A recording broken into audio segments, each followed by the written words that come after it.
حضرت ابو السلام رحمۃ اللہ علیہ فرماتے ہیں کہ ایک صاحب حمص کی مسجد سے گزر رہے تھے۔ لوگ ان کے بارے میں کہنے لگے یہ وہ صاحب ہیں جنہوں نے نبی اکرم صلی اللہ علیہ وآلہ وسلم کی خدمت کی ہے۔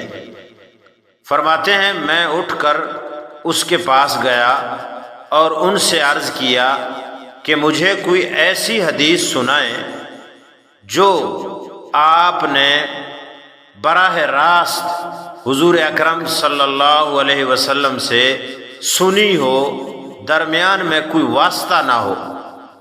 فرماتے ہیں انہوں نے فرمایا کہ حضور اکرم صلی اللہ علیہ وسلم نے فرمایا جو بھی صبح اور شام تین مرتبہ یہ الفاظ یہ کلمات کہے گا پڑھے گا اس کا اللہ تعالی پر حق ہے کہ اللہ تعالی قیامت کے دن اس کو راضی کرے۔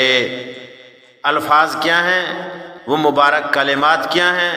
رضیت باللہ ربا وبالاسلام دینا وبمحمد نبیا صلی اللہ علیہ وسلم۔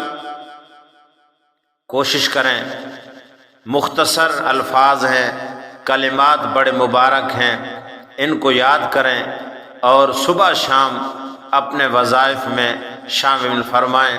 اللہ تعالی ہم سب کو عمل کی توفیق عطا فرمائے۔